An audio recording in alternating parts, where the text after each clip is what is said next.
नमस्ते, मैं हूं किशोर अजवाणी। आप देख रहे हैं देश का नंबर 1 हिंदी न्यूज चैनल। घड़ी इशारा कर रही है 9 बजे रात का। वक्त 100 बात की एक बात में आज पुतिन की सेना के ताबड़तोड़ हमलों के बीच बखमुत से लोग पैदल भागने लगे। बलूचिस्तान में फौज पर इतना बड़ा हमला हुआ कि पाकिस्तान का बंटवारा होता नजर आने लगा। इजराइल में प्रधानमंत्री नेतन्याहू के खिलाफ सेना ने भी मोर्चा खोल दिया और 2024 में विपक्षी एकता का सपना देख रही कांग्रेस को आम आदमी पार्टी समेत 8 दलों ने झटका दे दिया। ब्रेकिंग न्यूज आ रही है। पूर्वी यूक्रेन के अहम शहर बखमुत से लोग जान बचाने के लिए पैदल भागने लगे हैं, क्योंकि रूसी सेना और वैगनर ग्रुप के लड़ाके बखमुत शहर के अंदर घुस गए हैं, जिसके बाद वहां के लोगों की जान खतरे में पड़ गई है। और अपने लोगों के पैदल भागने की खबर सुनने के बाद यूक्रेन के राष्ट्रपति जेलेंस्की अपनी ही सेना प्रमुख पर भड़क गए। खबर के मुताबिक जेलेंस्की ने बखमुत में यूक्रेन की सेना का हाल बुरा होने के लिए सेना प्रमुख को ही जिम्मेदार ठहरा दिया। गुस्साए जेलेंस्की ने साफ कह दिया कि बखमुत को बचाने की उनकी रणनीति ही खराब थी और इसी वजह से रूस की सेना और पुतिन की प्राइवेट आर्मी वैगनर ग्रुप के लड़ाके आसानी से बखमुत में घुस गए, जिसके बाद वहां के लोग अपने घरों को छोड़कर पैदल ही शहर से भाग रहे हैं। बखमुत के लोगों में रूसी सेना और वैगनर ग्रुप के लड़ाकों का ऐसा खौफ है कि वो जान बचाने के लिए कई किलोमीटर पैदल चलकर सुरक्षित ठिकानों की तरफ जा रहे हैं, क्योंकि बखमुत में लड़ाई अब शहर के भीतर पहुंच गई है। पिछले करीब 6 महीने से रूसी सेना और वैगनर ग्रुप के लड़ाके बखमुत शहर में घुसने के लिए भीषण हमले बोल रहे थे, लेकिन यूक्रेन के जवानों ने शहर के भीतर मोर्चा संभाल रखा था और वो रूस के घातक हमलों का वहीं से जवाब भी दे रहे थे। लेकिन अब बखमुत के मेयर ने जो बात कही, उससे जेलेंस्की को जंग में सबसे बड़ा झटका लगना तय है, क्योंकि वहां के मेयर ने भी मान लिया कि बखमुत यूक्रेन के हाथ से किसी भी वक्त निकल सकता है। वहां की सड़कों पर रूसी सेना और वैगनर ग्रुप के लड़ाकों का कब्जा हो गया है, जिनके डर से बखमुत के लोग अपने घरों को छोड़कर पैदल ही भाग रहे हैं, क्योंकि वो भी इस बात को अच्छी तरह समझ चुके हैं कि उनका शहर अब रूस के हाथों में जाने से बच नहीं पाएगा। रूसी फौज और वैगनर ग्रुप के लड़ाकों ने वहां आखिरी हमला बोल दिया है। बखमुत के मेयर के मुताबिक वहां ऐसे हमले किए जा रहे हैं मानो रूस शहर का एक भी हिस्सा साबुत नहीं छोड़ना चाहता, और इसीलिए बखमुत पर तोपों से ताबड़तोड़ गोले बरसाए जा रहे हैं। रॉकेट की मार से पूरा शहर दहल रहा है। बखमुत की एक भी इमारत ऐसी नहीं दिखी जो सही सलामत हो। शहर के अलग अलग हिस्सों में धुएं के गुबार उठ रहे हैं। कई इमारतें आग की लपटों से घिरी दिखाई दी। रूस के हमले से पहले बखमुत में 75,000 लोग रहा करते थे, जिनमें ज्यादातर लोग पिछले 6 महीने में वहां से जा चुके हैं। लेकिन बखमुत के मेयर के मुताबिक 4,000 से ज्यादा लोग अब भी शहर में मौजूद हैं, जो रूसी सेना और वैगनर ग्रुप के लड़ाकों के शहर में घुसने के बाद खौफ से भर गए। जान बचाने के लिए वहां अफरा तफरी मच गई। लोग थोड़ी बहुत चीजें लेकर पैदल ही सुरक्षित जगहों की तरफ रवाना हो गए, क्योंकि शहर की सड़कों पर तो भयानक जंग छिड़ी है। रूस के लड़ाकू विमान भी बखमुत पर कहर ढा रहे हैं। वो यहाँ लगातार बमों की बारिश कर रहे हैं। इतना ही नहीं, यूक्रेन की सेना के अटैक हेलीकॉप्टर भी पुतिन के लड़ाकू विमानों का निशाना बन गए, जिन्हें बखमुत की लड़ाई में जेलेंस्की के जवानों की मदद के लिए उतारा गया था। रूस ने दावा किया कि उसके सुखोई ने यूक्रेन के 2 मी-8 हेलीकॉप्टरों को मार गिराया। इसका एक वीडियो भी रूस की तरफ से जारी किया गया, जिसमें एक हेलीकॉप्टर उड़ान भरता नजर आया, लेकिन कुछ ही देर में वो हवा में ही आग के गोले में बदल गया और वहां का पूरा इलाका धमाके से गूंज उठा। इसके फौरन बाद वहां 2 और हेलीकॉप्टर दिखाई दिए, लेकिन उनमें एक हेलीकॉप्टर का हाल भी पहले वाले जैसा ही हुआ, जबकि तीसरा मी-8 हेलीकॉप्टर तेजी से उड़कर वहां से निकल गया। रूस के मुताबिक उसके लड़ाकू विमानों ने यूक्रेन के जवानों की नींद उड़ा दी है। लेकिन बखमुत के लोगों के लिए ज्यादा बड़ा खतरा वैगनर ग्रुप के लड़ाकों को बताया जा रहा है, क्योंकि वहां के मेयर ने आशंका जताई कि वैगनर ग्रुप नरसंहार को अंजाम देने वाला है। यानी शहर में घुसने के बाद वो वहां बच गए आम लोगों का कत्लेआम करना चाहता है, ताकि यूक्रेन के बचे हुए सैनिकों को तुरंत हथियार डालने के लिए मजबूर किया जा सके, क्योंकि जब तक ऐसा नहीं होगा रूस का कब्जा बखमुत पर पूरी तरह नहीं हो पाएगा। और इसीलिए इस बात की आशंका जताई जा रही है कि बखमुत में बच गए लोगों की जान खतरे में है। हालांकि यूक्रेन के सैनिक भी हार मानने के लिए तैयार नहीं हैं। उन्होंने शहर की सड़कों पर पुतिन के जवानों और वैगनर ग्रुप के लड़ाकों से आमने सामने की जंग शुरू कर दी है। लेकिन कहा जा रहा है कि यूक्रेन के ये सैनिक अब ज्यादा वक्त तक मुकाबला नहीं कर पाएंगे और कुछ घंटों बाद ही बखमुत पर रूस का कब्जा हो जाएगा, जो मारियोपोल हाथ से जाने के बाद जंग में जेलेंस्की के लिए दूसरा सबसे बड़ा झटका होगा। इस बीच पुतिन की प्राइवेट आर्मी वैगनर ग्रुप के मुखिया येवगेनी प्रिगोजिन ने दावा किया कि जंग के मैदान में रूस के सैनिकों के हथियार खत्म हो गए हैं। बखमुत में तो उसके जवानों की हालत सबसे ज्यादा खराब है, जिसकी वजह से वो कई इलाकों में फावड़े और डंडों से जंग लड़ने को मजबूर हो गए हैं। और येवगेनी प्रिगोजिन ने चेतावनी दी कि अगर ऐसे ही चलता रहा तो जल्द ही यूक्रेन में रूस की हालत बिगड़ सकती है। येवगेनी प्रिगोजिन ने रूसी सेना के बड़े अधिकारियों पर वैगनर ग्रुप को हथियारों की सप्लाई रोकने का भी आरोप लगाया। उनके मुताबिक रूस का रक्षा मंत्रालय वैगनर ग्रुप को अपने कंट्रोल में रखना चाहता है, इसीलिए हथियारों की सप्लाई रोककर उनका मनोबल तोड़ने की कोशिश की गई। हालांकि येवगेनी प्रिगोजिन ने चेतावनी दी कि अगर उनके लड़ाकों को हथियार नहीं दिए गए और उन्हें पीछे हटने के लिए मजबूर किया गया तो यूक्रेन में रूस का पूरा अभियान रुक जाएगा।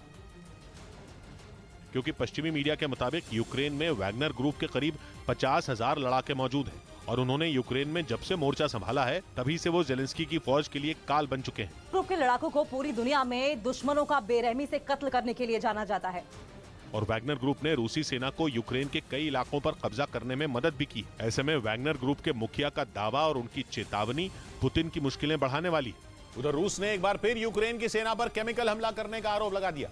रूस की सेना ने इसका एक वीडियो भी जारी किया और दावा किया कि खार्किव में आमने सामने की लड़ाई के दौरान यूक्रेन के सैनिकों ने केमिकल हमला कर दिया।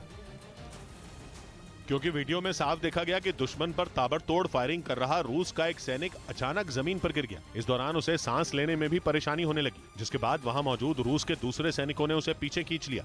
रूस के मीडिया ने दावा किया कि यूक्रेन की सेना के केमिकल हमले के बाद रूस के उस सैनिक की दम घुटने से मौत हो गई, क्योंकि वीडियो में देखा गया कि रूसी सैनिक के जमीन पर गिरने से कुछ सेकंड पहले ही वहां एक जोरदार धमाका हुआ, जिसे लेकर दावा है कि यूक्रेन की सेना ने ड्रोन के जरिए वहां केमिकल हमला किया।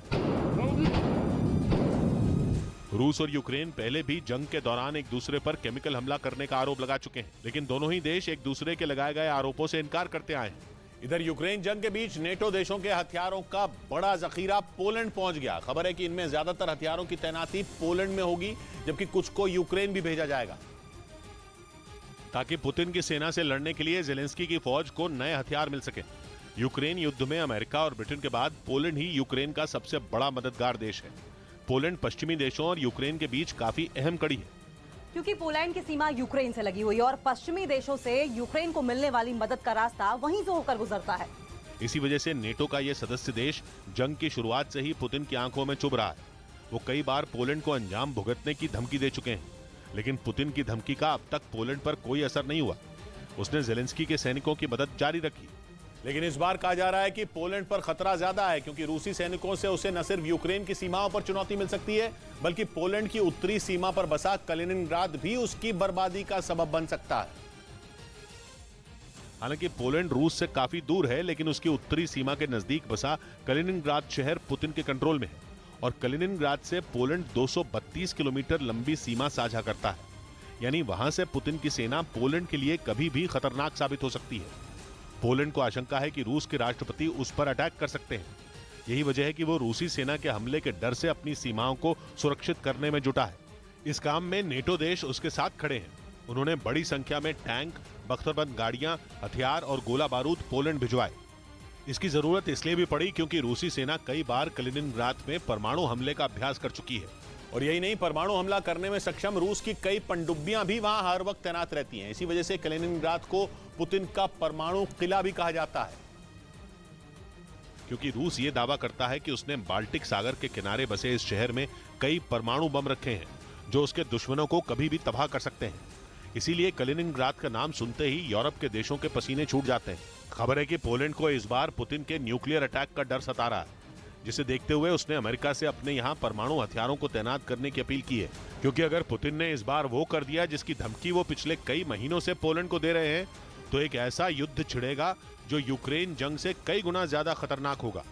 इस बीच खबर है कि ना करते करते अमेरिका आखिरकार यूक्रेन की अब तक की सबसे बड़ी मदद करने को तैयार हो गया। कहा जा रहा है कि अमेरिका ने यूक्रेन को अपना दमदार फाइटर जेट F-16 देकर बहुत बड़ा रिस्क उठाने का मन बना लिया है, क्योंकि अगर F-16 यूक्रेन के हाथ लग गया तो यह जंग रूस और यूक्रेन की नहीं, बल्कि रूस और अमेरिका की हो जाएगी।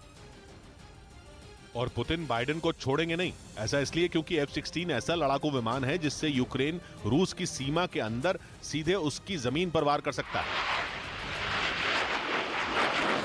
इसी डर से अमेरिका यूक्रेन को मल्टी रोल F-16 जेट देने को तैयार ही नहीं था। क्योंकि अगर उसके एक भी F-16 से रूस पर हमला हुआ तो पुतिन इसे सीधा अमेरिका का हमला मानेंगे। लेकिन अमेरिकी न्यूज चैनल CNN की रिपोर्ट है कि यूक्रेन के 2 पायलट अमेरिका के एक मिलिट्री बेस पर फ्लाइट सिमुलेटर टेस्ट लेकर ये देख रहे हैं कि उन्हें F-16 को उड़ाना सीखने में कितना वक्त लगेगा। इसी वजह से कयास लगाए जा रहे हैं कि अमेरिका जल्द ही यूक्रेन को F-16 दे सकता है, और वो भी वो F-16 जिसे अमेरिका ने नेटो के सदस्य तुर्की तक को नहीं दिया है। तुर्की 1.5 साल से अमेरिका से F-16 मांग रहा है, लेकिन अमेरिका ने उसे लटकाया हुआ है।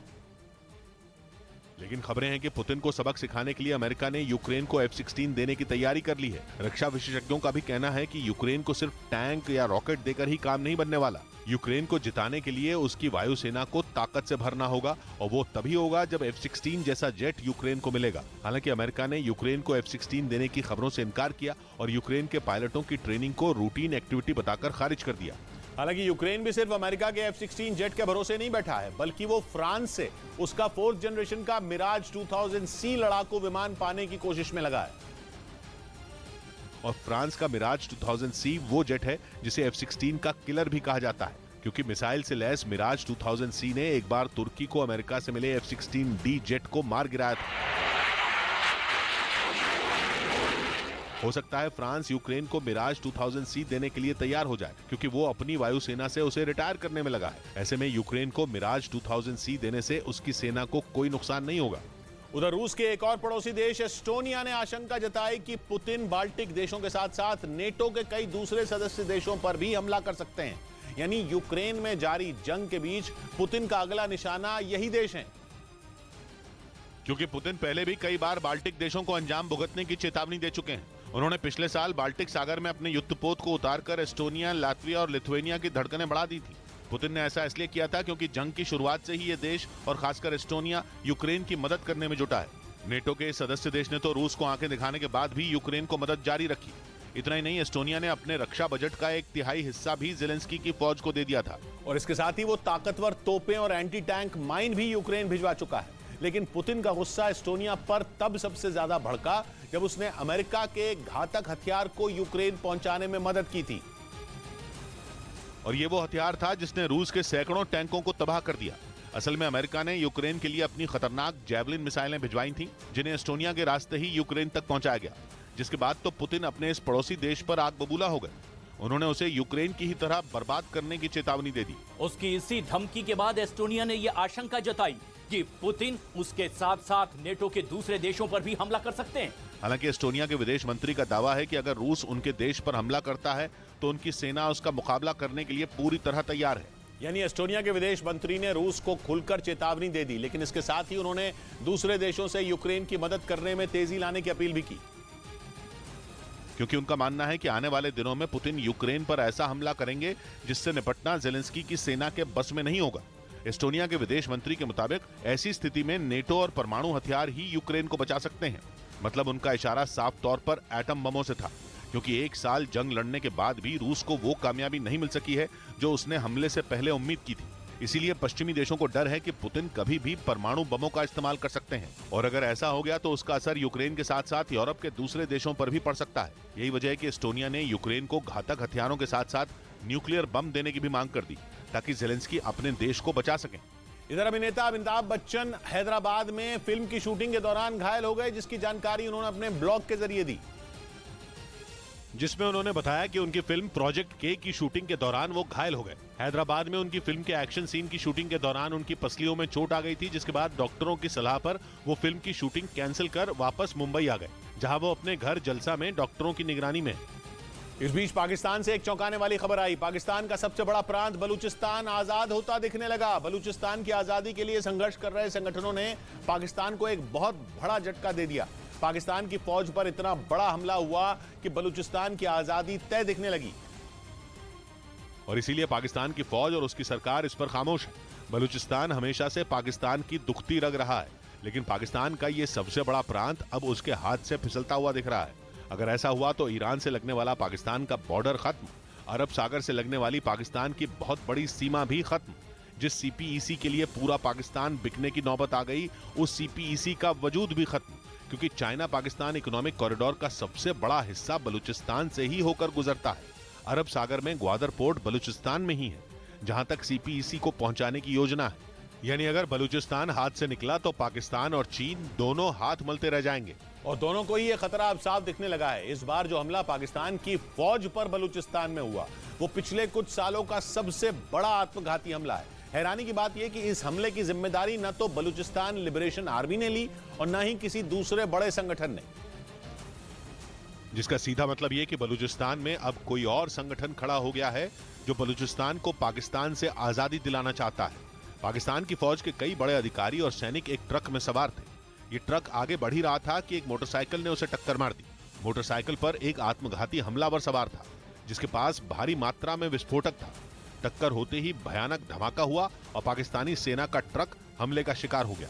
हमला अचानक हुआ और किसी को संभलने का मौका तक नहीं मिला। पाकिस्तानी फौज के 10 सैनिकों की मौत की खबर है, जबकि 10 से ज्यादा अफसर बुरी तरह जख्मी हो गए। इतना बड़ा हमला पाकिस्तान की फौज पर बलूचिस्तान में पिछले कुछ सालों में पहले कभी नहीं हुआ था। इसीलिए दावा किया जाने के लगा कि अब बलूचिस्तान की आजादी की जंग अपने अंजाम तक जल्द पहुंचने वाली है। पाकिस्तान की फौज बलूचिस्तान के संगठनों के सामने पिछले कुछ सालों में पूरी तरह नाकाम साबित हुई है और अब तो उसके लिए मुसीबत बड़ी होने की वजह कई है। तहरीके तालिबान पाकिस्तान और ISIS का खुरासान मॉड्यूल भी सबसे ज्यादा बलूचिस्तान में ही सक्रिय है। इन सभी संगठनों ने पिछले 6 महीने में पाकिस्तान की फौज को घुटनों पर ला दिया है। इन संगठनों के ताबड़तोड़ हमलों के निशाने पर पाकिस्तान की फौज और वहां की पुलिस ही रही है। बलूचिस्तान एक ऐसा प्रांत है जो प्राकृतिक संपदा का खजाना है, लेकिन विकास के नाम पर पाकिस्तान ने इस प्रांत को कुछ भी नहीं दिया। इसीलिए बलूचिस्तान पाकिस्तान से आजाद होना चाहता है, जिसके लिए वो दशकों से जंग लड़ रहा है। लेकिन अब ये लड़ाई अपने अंजाम की तरफ तेजी से बढ़ती दिख रही है। इधर दिल्ली की आबकारी नीति मामले में गिरफ्तार मनीष सिसोदिया की होली इस बार सलाखों के पीछे बीतेगी, क्योंकि दिल्ली की राउज एवेन्यू कोर्ट ने उन्हें 20 मार्च तक न्यायिक हिरासत में भेज दिया और तब तक मनीष सिसोदिया तिहाड़ जेल में रहेंगे।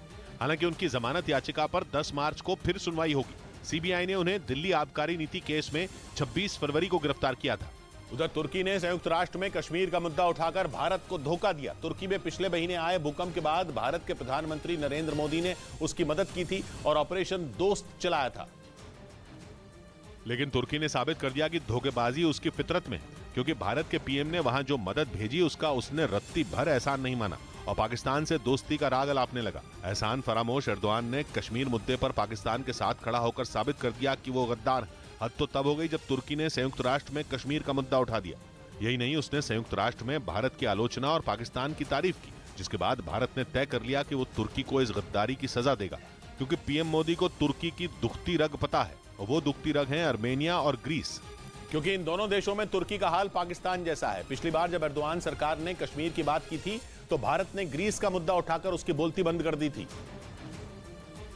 लेकिन लगता है कि तुर्की की अक्ल तब ठिकाने नहीं आई थी और इसीलिए भारत एक बार फिर तुर्की ग्रीस विवाद की बात कर सकता है, क्योंकि एजियन सागर के द्वीपों के मुद्दे पर ग्रीस ने तुर्की की नाक में दम कर रखा है। नेटो तक में ग्रीस ने इस मामले में तुर्की को नीचा दिखाया और अगर पीएम मोदी ने इस मामले में खुलकर ग्रीस का साथ देना शुरू कर दिया तो फिर तो तुर्की के लिए संभलना मुश्किल हो जाएगा। ग्रीस के अलावा अर्मेनिया भी तुर्की की दुखती रग है, क्योंकि वो अजरबैजान और अर्मेनिया की लड़ाई में अजरबैजान का साथ दे रहा है और अजरबैजान तुर्की और पाकिस्तान की तिकड़ी अर्मेनिया के खिलाफ जंग लड़ रही है। यानी अर्मेनिया को मदद की जरूरत है। उसने भारत से रॉकेट सिस्टम मांगा भी है जिसका नाम पिनाका है और ये 44 सेकंड में 12 मिसाइलें दागने की क्षमता रखता है। ये मिसाइलें करीब 6000 किलोमीटर प्रति घंटा की रफ्तार से दुश्मन पर हमला करती हैं और किसी भी मौसम में दुश्मन को धूल चटा सकती है। पिनाका रॉकेट सिस्टम के अलावा भारत और अर्मेनिया के बीच और भी कई खतरनाक हथियारों की डील हुई है, जिनकी सप्लाई जल्द ही शुरू होने वाली है। एर्दोआन अर्मेनिया और ग्रीस की बात उठते ही बैकफुट पर आ जाते हैं, लेकिन ये सब जानते हुए तुर्की ने शीशे के घर में रहकर दूसरे के घर पर पत्थर मारने की जुर्रत की। भूकंप में करीब 45,000 लोगों की मौत का मातम मनाने के बाद भी उसकी अकल ठिकाने नहीं आई, क्योंकि उसने मुसीबत के वक्त काम आने वाले भारत और भारत के प्रधानमंत्री की मदद की कदर नहीं की, जिसके बाद धोखेबाज तुर्की की बोलती बंद करने की तैयारी शुरू हो गई। इधर दिल्ली में आश्रम फ्लाईओवर फिर से खुलने से लोगों को ट्रैफिक जैम की समस्या से राहत मिल गई। हालांकि आश्रम फ्लाईओवर अभी सिर्फ कार और मोटरसाइकिल वालों के लिए खुला गया, जो 2 महीनों से बंद पड़ा था। इस फ्लाईओवर के विस्तार से नोएडा, गाजियाबाद और दक्षिण दिल्ली से आने वालों को न सिर्फ ट्रैफिक जैम से छुटकारा मिला, बल्कि अब उनका वक्त भी बचेगा। 6 लेन के इस फ्लाईओवर का उद्घाटन मुख्यमंत्री अरविंद केजरीवाल ने किया। इस बीच चीन ने एक बार फिर अपने लड़ाकू ड्रोन और जंगी जहाजों को ताइवान की सीमा में भेजकर उसे उकसाने की कोशिश की। वो पिछले कई महीनों से ताइवान पर हमला करने की धमकी दे रहा है और पिछले कुछ महीनों में कई बार चीन के सबसे खतरनाक लड़ाकू विमान J-10 ने ताइवान की सीमा में घुसपैठ की। हालांकि इस बार चीन ने इस फाइटर जेट को न भेजकर अपनी सेना के मालवाहक विमान Y-8 को इस काम के लिए उतारा। इसके साथ ही उसने अपने लड़ाकू ड्रोन BZK-005 और कुछ जंगी जहाजों को भी ताइवान की सीमा में भेज दिया, जिसके बाद ताइवान ने अपने एयर डिफेंस सिस्टम को अलर्ट कर दिया। हालांकि थोड़ी ही देर में चीन के फाइटर जेट, ड्रोन और जंगी जहाज ताइवान की सीमा से लौट गए, लेकिन चीन की इस हरकत ने एक बार फिर जंग के हालात बना दिए। क्योंकि चीन किसी भी तरह ताइवान पर कब्जा करना चाहता है, वो उसे अपना ही हिस्सा मानता है। लेकिन चीन अब तक इसलिए रुका हुआ है क्योंकि उसे अमेरिका का डर है, जो खुलकर ताइवान के साथ खड़ा है। अमेरिका कई बार कह चुका है कि अगर ताइवान पर हमला हुआ तो चीन को उससे भी युद्ध लड़ना होगा। यही नहीं, अमेरिका ताइवान की सेना को मजबूत करने में भी जुटा है। हाल ही में बाइडेन सरकार ने ताइवान को F-16 लड़ाकू विमानों और AGM-88 मिसाइलों समेत कई दूसरे हथियार देने की मंजूरी दी है। वहीं चीन ने भी अमेरिका और ताइवान की चुनौती से निपटने के लिए अपने रक्षा बजट को कई गुना बढ़ा दिया है। वो अब 1.5 ट्रिलियन युआन यानी भारतीय रुपयों में करीब 18 लाख करोड़ अपनी सेना पर खर्च करेगा। इधर होली से पहले शेयर बाजार में तेजी देखने को मिली। कारोबार खत्म होते हुए वक्त सेंसेक्स और निफ्टी दोनों ही हरे निशान पर बंद हुए और इस तेजी की वजह से निवेशकों को एक ही दिन में करीब 2 लाख करोड़ का फायदा हुआ। सेंसेक्स 415 अंकों के उछाल के साथ 60,265 पर बंद हुआ, जबकि निफ्टी 124 अंकों की बढ़त के साथ 17,700 के ऊपर बंद हुआ। उधर कंगाली से जूझ रहे पाकिस्तान में शहबाज शरीफ के साथ मिलकर सरकार चला रहे बिलावल भुट्टो ने इस्तीफे की धमकी दे दी। पाकिस्तान पीपल्स पार्टी के मुखिया बिलावल भुट्टो पाकिस्तान के विदेश मंत्री हैं और उन्होंने पाकिस्तान मुस्लिम लीग नवाज को समर्थन दिया है। लेकिन अब वो शहबाज शरीफ पर बुरी तरह भड़के हुए हैं। उन्होंने अपनी ही सरकार पर आरोप लगाया कि उसने बाढ़ पीड़ितों से किए गए वादे पूरे नहीं किए। उन्होंने धमकी दी कि अगर जल्द शहबाज शरीफ ने उन वादों को पूरा नहीं किया तो वो सरकार से अलग हो जाएंगे। हुकूमत की तरफ से जो माली मदद देना चाहिए था वो अभी तक नहीं मिला है। बिलावल भुट्टो पाकिस्तान के सिंध प्रांत में आयोजित एक कार्यक्रम को संबोधित कर रहे थे। वहां उन्होंने शहबाज शरीफ सरकार पर आरोप लगाया कि उसने सिंध प्रांत के बाढ़ पीड़ितों की मदद के लिए पैसे नहीं दिए। पाकिस्तान के सिंध प्रांत में बिलावल भुट्टो की पाकिस्तान पीपल्स पार्टी की सरकार है, जहां पिछले साल सितंबर के महीने में भीषण बाढ़ आई थी। बाढ़ की वजह से सिंध का ज्यादातर इलाका कई महीने पानी में डूबा रहा। इस दौरान वहां सैकड़ों लोगों की मौत भी हुई थी, जबकि हजारों एकड़ खेत की फसल बाढ़ की भेंट चढ़ गई थी, जिसकी वजह से वहां के किसानों की कमर ही टूट गई और सिंध प्रांत के बाढ़ पीड़ित किसानों की मदद के लिए एक भारी भरकम रकम की जरूरत पड़ी। बिलावल भुट्टो के मुताबिक वहां के किसानों की मदद के लिए 1350 करोड़ पाकिस्तानी रुपयों की जरूरत थी, जिनमें 830 करोड़ सिंध प्रांत में उनकी पार्टी की सरकार ने दिए, जबकि 470 करोड़ पाकिस्तानी रुपए शहबाज शरीफ सरकार को देने थे, जो उसने नहीं दिए। इसी बात से नाराज बिलावल भुट्टो ने शहबाज शरीफ को धमकी दे दी। उन्होंने साफ कर दिया कि अगर जल्द ये पैसे नहीं मिले तो वो सरकार का साथ छोड़ देंगे। मतलब शहबाज सरकार पर खतरा मंडराने लगा है, क्योंकि अगर बिलावल भुट्टो ने हाथ खींच लिया तो शहबाज शरीफ की सरकार अल्पमत में आ जाएगी। इधर मुंबई में उद्धव ठाकरे गुट के नेता योगेश भोईर के घर पर भ्रष्टाचार के एक मामले में एसीबी ने छापा मारा। उन पर 85 लाख रुपए की बेनामी संपत्ति जमा करने का आरोप है, जिसकी जांच के लिए मुंबई के कांदिवली इलाके में मौजूद योगेश भोईर के घर पर एसीबी की टीम ने छापेमारी की। इस दौरान उनके घर से नकदी, गहने और कई अहम दस्तावेज मिलने का दावा किया गया। उद्धव ठाकरे गुट के नेता योगेश भोईर पार्षद भी रह चुके हैं। इस बीच पश्चिमी मीडिया का दावा है कि किडनी की बीमारी से जूझ रहे पुतिन के सबसे करीबी चेचन कमांडर रमजान कादिरोव को रूस में जान का खतरा सता रहा है, इसलिए वो वहां के डॉक्टरों से अपना इलाज भी नहीं कराना चाहते, क्योंकि कादिरोव को शक है कि उनको जहर दे दिया गया, जिसकी वजह से उनकी किडनी खराब हो गई। ऐसे में उनको डर है कि इलाज की आड़ में फिर से जहर देकर उनका काम तमाम किया जा सकता है। पश्चिमी मीडिया की तरफ से यह दावा किया गया कि इसी वजह से उन्होंने अपना इलाज यूएई के यासीन इब्राहिम नाम के डॉक्टर से कराया, जिसके लिए वो कई बार अपने प्राइवेट जेट से वहां गए थे। और बाद में जब वो वहां से चेचन्या लौटे तो उनकी देखरेख के लिए यूएई से डॉक्टर्स भी आते रहे, जिसकी वजह से बीते कुछ दिनों से चेचन कमांडर रमजान कादिरोव अपने दफ्तर में भी कम ही दिखाई दिए। यही नहीं, बड़े मौकों पर रूस में पुतिन के साथ हमेशा नजर आने वाले कादिरोव पिछले कुछ दिनों में हुए उनके कार्यक्रमों में भी नहीं दिखे। और यहां तक कि पिछले महीने पुतिन की state of the nation speech के दौरान भी कादिरोव मौजूद नहीं थे। इससे पहले हुई एक बैठक के दौरान भी वो बीमार दिखे थे। पश्चिमी मीडिया में दावा किया गया कि उस बैठक के दौरान कादिरव के शरीर में सूजन थी और वो पूरी तरह से फिट नहीं दिख रहे थे, जिसके बाद से पश्चिमी मीडिया में उनकी किडनी की गंभीर बीमारी को लेकर कयास लगाए जा रहे थे। असल में यूक्रेन युद्ध में पुतिन की सेना के साथ कादिरव भी जेलेंस्की के सैनिकों को मुंह तोड़ जवाब दे रहे हैं। यहाँ तक कि उन्होंने अपने बेटों को भी जंग के मैदान में उतार दिया, जिसके बाद कई बार ऐसी खबरें आई कि जहर देकर उनकी हत्या की जा सकती है, जिसमें रूस के वो लोग भी शामिल हो सकते हैं जिनको पुतिन से कादिरव की नजदीकी खटक रही है। उधर खबर है कि पाकिस्तान के कब्जे वाले कश्मीर में लड़कियों और टीचरों के लिए हिजाब पहनना जरूरी कर दिया गया। इस फैसले का वहां के लोगों ने जमकर विरोध किया, लेकिन इसके बाद भी वहां की सरकार ने लड़कियों और टीचरों पर यह आदेश थोप दिया। पाकिस्तान के मीडिया को दिए एक इंटरव्यू में पीओके के मंत्री दीवान अली खान ने इस फैसले को जायज ठहराया और ये दलील दी कि ये अल्लाह का हुक्म है। इस बीच इजरायल में जनता के बाद अब सेना ने भी नेतन्याहू सरकार को विद्रोही तेवर दिखा दिए। इजरायल के मीडिया के मुताबिक वहां की वायुसेना के पायलटों ने नेतन्याहू सरकार को लोकतंत्र विरोधी बताते हुए मोर्चा खोल दिया, क्योंकि नेतन्याहू ने इजरायल की पूरी न्यायिक प्रणाली में फेरबदल की तैयारी कर ली है, जिसकी वजह से वहां हजारों लोग 2 महीने से ज्यादा वक्त से सड़कों पर उतरे हुए हैं। लेकिन अब नेतन्याहू के खिलाफ लड़ाकू विमान उड़ाने वाले पायलट ही खड़े हो गए। इजरायल की वायुसेना के फाइटर जेट स्क्वाड्रन के 40 पायलटों में 37 ने विद्रोह कर दिया। उन्होंने इसी हफ्ते होने वाले एक सैन्य अभ्यास में हिस्सा लेने से इनकार कर दिया। उन्होंने बेंजामिन नेतन्याहू के उस कदम का विरोध किया जिसके जरिए वो अदालत की शक्तियों को कम करना चाहते हैं। माना जा रहा है कि अपने पायलटों का ये विद्रोह नेतन्याहू के लिए भारी पड़ सकता है, क्योंकि ये पायलट दुनिया के बेहद आधुनिक लड़ाकू विमानों में एक F-15 थंडरबर्ड को उड़ाते हैं। इस फाइटर जेट की मदद से इजरायल ने कई बड़े सैन्य अभियानों को अंजाम दिया है। सीरिया में ईरान के ठिकानों को तो इस लड़ाकू विमान ने कई बार धूल में मिलाया। और अब उसी खतरनाक फाइटर जेट को उड़ाने वाले पायलटों ने ही विद्रोह कर दिया, जो कि ईरान से बढ़ रहे तनाव के बीच नेतन्याहू के लिए बहुत बुरी खबर साबित हो सकती है, क्योंकि ईरान को परमाणु बम बनाने से रोकने के लिए नेतन्याहू ने कई बार हवाई हमले की धमकी दी। उन्होंने कई बार ये दम ठोका कि उनके घातक लड़ाकू विमान ईरान के ठिकानों पर बम बरसाने के लिए तैयार बैठे हैं, लेकिन उनकी ये धमकी अब हवा में उड़ती दिख रही है, क्योंकि वहाँ के अगर लड़ाकू विमान उड़ाने वाले पायलटों ने ही विद्रोह कर दिया है तो ऐसे में नेतन्याहू की ईरान पर हमले की योजना धरी की धरी रह जाएगी।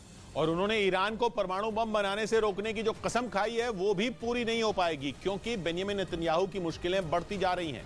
अदालतों की शक्तियां कम करने का प्लान उन्हें बहुत भारी पड़ रहा है, क्योंकि वक्त बीतने के साथ उनका विरोध करने वालों की संख्या भी बढ़ती जा रही है। वहां के तेल अवीव शहर में सैकड़ों की संख्या में सड़क पर उतरे प्रदर्शनकारियों ने नेतन्याहू के खिलाफ जमकर नारे लगाए। इस दौरान वहां मौजूद सुरक्षा कर्मियों से प्रदर्शनकारियों की धक्का मुक्की भी हुई। कई जगह विरोध में मार्च निकाल रहे लोगों को सुरक्षा कर्मियों ने रोकने की कोशिश की। विरोध कर रहे लोगों ने बेंजामिन नेतन्याहू को लोकतंत्र के लिए खतरनाक बता दिया, क्योंकि वो इजरायल की संसद को इतनी ताकत देना चाहते हैं जो अदालत के फैसलों को भी पलट सके। इसके साथ ही वो जजों की नियुक्ति को भी अपने हाथों में लेना चाहते हैं। इधर गुजरात के वडोदरा में श्री महालक्ष्मी मर्केंटाइल बैंक पर आरबीआई के एक्शन से हड़कंप मच गया। वहां अपने खाते से रुपए निकलवाने वालों की भीड़ जुट गई, क्योंकि आरबीआई ने श्री महालक्ष्मी मर्केंटाइल बैंक की आर्थिक हालत बिगड़ने पर उस पर कई पाबंदियां लगा दी, जिनके तहत जिन लोगों का इस बैंक में खाता है वो 6 महीने में सिर्फ 20,000 रुपए ही निकाल सकेंगे। ब्याज आवे तो एनाथी खरीद सकूं, वो खरीदसूं। इतना ही नहीं, अगले 6 महीनों तक ये बैंक न किसी को लोन दे सकेगा और न ही कोई नया निवेश कर सकेगा, जिससे लोग परेशान हो गए और वहां जमा अपने रुपए निकलवाने वालों की भीड़ जमा हो गई। उधर दक्षिण कोरिया और अमेरिका की मिलिट्री ड्रिल से घबराकर उत्तर कोरिया ने संयुक्त राष्ट्र से इस मामले में दखल देने की मांग की। अमेरिका और दक्षिण कोरिया के बीच 13 से 23 मार्च तक सैन्य अभ्यास होने वाला है, जिसने उत्तर कोरिया के शासक किम जोंग उन की बेचैनी बढ़ा दी। हालांकि पिछले 1 साल में कई बार अमेरिका और दक्षिण कोरिया ने मिलकर मिलिट्री ड्रिल की, जिसके जवाब में उत्तर कोरिया भी 35 से ज्यादा घातक मिसाइलों के परीक्षण का दावा कर चुका है। लेकिन इन दोनों देशों के इस बार के सैन्य अभ्यास पर उत्तर कोरिया का पारा 7वें आसमान पर पहुंच गया। उसके उप विदेश मंत्री ने 2 टूक कह दिया कि इससे उत्तर कोरिया और दक्षिण कोरिया के बीच तनाव बेहद खतरनाक स्तर पर पहुंच जाएगा। इसके साथ ही उन्होंने संयुक्त राष्ट्र से इस मिलिट्री ड्रिल पर रोक लगाने की मांग कर दी। खबर है कि अमेरिका और दक्षिण कोरिया इस बार उत्तर कोरिया की सीमा के नजदीक अपनी कई बैलिस्टिक मिसाइलों का दम दिखाएंगे। इस बीच टीम इंडिया के बल्लेबाज सूर्य कुमार यादव का मुंबई के एक इलाके में गली क्रिकेट का वीडियो वायरल हो गया। इस वीडियो में सूर्य कुमार यादव अपना पसंदीदा शॉट खेलते नजर आए, जिसे सुपला शॉट के नाम से भी जाना जाता है। इंटरनेशनल क्रिकेट में सूर्य कुमार यादव ने इसी तरह के शॉट मारकर कई गेंदबाजों के छक्के छुड़ाए हैं। मुंबई में भी गली क्रिकेट के दौरान वहां मौजूद लोगों की डिमांड पर उन्होंने सुपला शॉट खेलकर दिखाया। उधर बिहार की पूर्व सीएम राबड़ी देवी से पूछताछ करने के लिए सीबीआई की एक टीम पटना में उनके घर पहुंच गई। राबड़ी देवी के घर के बाहर आरजेडी कार्यकर्ताओं की भारी भीड़ जमा हो गई। और केंद्र सरकार के खिलाफ प्रदर्शन शुरू कर दिया। आरजेडी ने आरोप लगाया कि सीबीआई केंद्र के इशारे पर लालू यादव के परिवार को निशाना बना रही है। एक ही आदमी है, सिर्फ बिहार में लालू यादव ही है, बार बार उन्हीं को क्यों परेशान किया जा रहा है? सीबीआई की टीम जमीन के बदले नौकरी के मामले में राबड़ी देवी से पूछताछ करने पहुंची थी, लेकिन तेजस्वी यादव ने कह दिया कि ये पूछताछ 2024 तक होती ही रहेगी। भाजपा को आईना दिखाओगे, भाजपा से सवाल करोगे, तो इस तरह का काम तो होता ही रहता, कोई नई बात तो है नहीं। करीब 5 घंटे तक पूछताछ के बाद सीबीआई के अधिकारी राबड़ी देवी के सरकारी आवास से बाहर निकले। पूछताछ के बाद सीबीआई की टीम अभी 10 सर्कुलर रोड से निकली है। दिल्ली की राउज एवेन्यू कोर्ट ने इस मामले में राबड़ी और लालू समेत 14 आरोपियों को समन्स जारी किए हैं और 15 मार्च को पेश होने का आदेश दिया है। इस बीच अमेरिका के राष्ट्रपति जो बाइडेन के कैंसर का ऑपरेशन सफल हो गया। इसकी जानकारी व्हाइट हाउस के डॉक्टर ने दी और बताया कि बाइडेन के सीने पर जो घाव हुआ था, पिछले महीने उसे ऑपरेशन कर हटा दिया गया। व्हाइट हाउस के डॉक्टर केविन ओ'कॉनर के मुताबिक बाइडेन के उस घाव में कैंसर के टिश्यू पाए गए थे, जिन्हें सफलता के साथ हटा दिया गया। उन्होंने बाइडेन को व्हाइट हाउस की जिम्मेदारियां वापस संभालने के लिए पूरी तरह स्वस्थ बताया। उधर यूरोपीय देश ग्रीस की राजधानी एथेंस में आम लोगों ने जबरदस्त प्रदर्शन किया। एक रेल हादसे के विरोध में शुरू हुई रैली ने हिंसा का रूप ले लिया और हजारों लोग सड़कों पर आकर प्रदर्शन करने लगे, जिसमें पुलिस के जवानों पर ही पेट्रोल बम फेंके गए। ग्रीस की संसद के सामने 10,000 से ज्यादा लोगों की भीड़ बिल्कुल पुलिस से भिड़ने को तैयार दिखी और लगातार पेट्रोल बम फेंकती रही। इस दौरान बड़े बड़े धमाके हुए। इसके जवाब में पुलिस ने भी आंसू गैस के गोले छोड़े और छोटे ग्रेनेड भी फेंके, लेकिन सामने डटे प्रदर्शनकारियों ने पुलिस पर पत्थर बरसाने शुरू कर दिए। दरअसल 28 फरवरी को एथेंस के करीब एक ट्रेन और मालगाड़ी के बीच हुई भीषण टक्कर में 50 से ज्यादा लोगों की मौत हो गई थी। जिम्मेदार लोगों पर कार्रवाई की मांग करते हुए एथेंस में 3 दिन से प्रदर्शन जारी है, जिसने हिंसक रूप ले लिया। इधर दुनिया के सबसे ऊंचे युद्ध क्षेत्र सियाचिन में पहली महिला अधिकारी कैप्टन शिवा चौहान की तैनाती के बाद सेना ने उनका एक वीडियो जारी किया, जिसमें वो बर्फीली चट्टानों के बीच मोर्चा संभाले नजर आई और सियाचिन की बर्फीली पहाड़ियों पर तेज हवाओं के बीच वो अभ्यास करती दिखी। कैप्टन शिवा चौहान सियाचिन में 15,600 फीट की ऊंचाई पर मौजूद कुमार पोस्ट पर तैनात है। उन्हें इसी साल जनवरी के महीने में वहां तैनात किया गया था। उधर केरल के कोच्चि में कूड़े के एक ढेर में भीषण आग लग गई, जिसकी वजह से आसपास के रिहायशी इलाके में लोगों की मुसीबत बढ़ गई, क्योंकि ब्रह्मपुरम वेस्ट प्लांट में आग लगी। आग का जहरीला धुआं कई किलोमीटर तक फैल गया और पास में बनी कई ऊंची इमारतों को अपनी चपेट में ले लिया। यही नहीं, कई किलोमीटर दूर तक फैले धुएं की वजह से कोच्चि के दूसरे इलाकों में भी विजिबिलिटी कम हो गई, जिसके बाद प्रशासन ने एहतियातन लोगों से अपने घरों में रहने की अपील की। 3 दिनों से लगी इस आग को बुझाने में प्रशासन को कड़ी मशक्कत करनी पड़ी। पहले तो हेलीकॉप्टर से आग बुझाने की कोशिश हुई, इसके बाद फायर ब्रिगेड की टीम कूड़े के ढेर तक पहुंची और फिर पानी की बौछार कर आग पर काबू पाया गया। इस बीच अमेरिका के जॉर्जिया में एक पार्टी के दौरान गोलीबारी की घटना से हड़कंप मच गया। इस पार्टी में 16 साल के लड़कियां मौजूद थे, जिनमें गोली लगने से 2 की मौत हो गई, जबकि 6 नाबालिग घायल बताए गए। गोलीबारी की ये घटना वहां चल रही एक जन्मदिन की पार्टी में हुई, जिसमें 100 से ज्यादा लड़के और लड़कियां मौजूद थे। जिसकी सूचना मिलते ही पुलिस वहां पहुंची और उन्होंने घायलों को फौरन अस्पताल पहुंचाया। हालांकि गोली किसने और क्यों चलाई, इसका अभी तक पता नहीं चल सका। उधर ईरान की सरकार ने छात्राओं से बदले की जंग तेज कर दी। पता चला कि वहां ऐसी लड़कियों की गिनती 1000 तक पहुंच चुकी है, जिन्हें जहर देकर मारने की कोशिश की गई हो। माना जा रहा है कि हिजाब के खिलाफ हुए आंदोलनों में हिस्सा लेने की वजह से ईरान में छात्राओं को निशाना बनाया जा रहा है और अलग अलग तरीकों से छात्राओं के दिलों में डर पैदा करने की कोशिश की जा रही है। अब तक सैकड़ों छात्राओं को जहर दिए जाने का दावा तो ईरान की संसद के ही एक सदस्य ने किया। माना तो ये जा रहा है कि असली आंकड़ा इससे कहीं ज्यादा बड़ा हो सकता है। ऐसे स्कूलों की गिनती 13 बताई जा रही है, जहां इस तरह की घटनाएं सामने आई हैं। जहर दिए जाने की कोशिश भी कोई अकेला मामला नहीं है, बल्कि लड़कियों को जान से मारने की कोशिश अलग अलग तरीके से हो रही है। 30 से ज्यादा स्कूलों में तो पिछले 1 हफ्ते में जहरीली गैस से हमला किया जा चुका है। सबसे हैरानी की बात यह है कि अब तक न तो किसी जहर देने वाले को पकड़ा गया और न ही किसी गैस का स्प्रे करने वाले का पता चला। जबकि ईरान में कुछ महीने पहले केवल प्रदर्शनों में शामिल होने के लिए भी लोगों को फांसी तक की सजा सुनाई गई थी। यानी जान लेने वालों पर कोई एक्शन नहीं और महज हिजाब जलाने पर मौत की सजा। इसीलिए माना जा रहा है कि लड़कियों पर इन हमलों के पीछे ईरान की सरकार भी हो सकती है, जो किसी भी कीमत पर लड़कियों के दिलों में डर पैदा करना चाहती है, ताकि भविष्य में कभी भी कोई दूसरा हिजाब विरोधी आंदोलन न शुरू हो सके। माना जा रहा है कि वहां की सरकार अब लड़कियों की पढ़ाई को ही बंद करने का मन बना चुकी है। लेकिन अगर ईरान की सरकार ने सीधा सीधा छात्राओं की शिक्षा बंद करने का ऐलान कर दिया तो दुनिया भर में हंगामा मच जाएगा। ईरान पर लड़कियों पर ज्यादती के आरोप तो लगेंगे ही, पहले से ज्यादा कड़े आर्थिक प्रतिबंध भी लग सकते हैं। इसीलिए वो लड़कियों के दिल में डर पैदा कर रहा है, ताकि डर के मारे माँ बाप अपनी बेटियों को स्कूल भेजना ही बंद कर दें। मतलब ये कि ईरान लड़कियों को पढ़ने से रोकना चाहता है, ताकि न तो उन्हें अपने अधिकारों का पता चले और न वो कभी सरकार से अपने हक मांग पाए। इधर होली के दिन दिल्ली में मेट्रो ट्रेनें दोपहर बाद चलेंगी, जिसकी जानकारी डीएमआरसी यानी दिल्ली मेट्रो रेल कॉर्पोरेशन ने दी और बताया कि 8 मार्च यानी होली के दिन दिल्ली मेट्रो की सेवाएं दोपहर 2:30 बजे तक बंद रहेंगी, यानी 2:30 बजे तक मेट्रो नहीं चलेगी। इसके अलावा उस दिन मेट्रो फीडर बस सेवाएं भी 2:30 बजे तक बंद रहेंगी। दोपहर 2:30 बजे के बाद मेट्रो ट्रेनें और फीडर बस सेवा शुरू हो जाएंगी। उधर पाकिस्तान के पूर्व प्रधानमंत्री इमरान खान का इस बार गिरफ्तारी से बचना मुश्किल लग रहा है। खबर है कि पुलिस किसी भी वक्त उन्हें गिरफ्तार कर सकती है। 28 फरवरी को इस्लामाबाद की जिला कोर्ट ने तोशाखाना मामले में इमरान खान के खिलाफ गैर जमानती वारंट जारी किया था, जिसके बाद इस्लामाबाद पुलिस की एक टीम इमरान खान को गिरफ्तार करने उनके घर लाहौर के जमान पार्क पहुंच गई। लेकिन उससे पहले ही इमरान खान को पुलिस से बचाने के लिए पीटीआई यानी पाकिस्तान तहरीक इंसाफ पार्टी के सैकड़ों कार्यकर्ताओं ने उनके घर को घेर लिया। इमरान खान के घर की तरफ 4 सड़कें जाती हैं और उन चारों पर बड़ी संख्या में उनके समर्थक पुलिस का रास्ता रोकने के लिए खड़े हो गए। वहाँ से जो तस्वीरें सामने आई, उनमें पीटीआई के कार्यकर्ता हाथों में डंडे लेकर सड़क पर हंगामा करते नजर आए।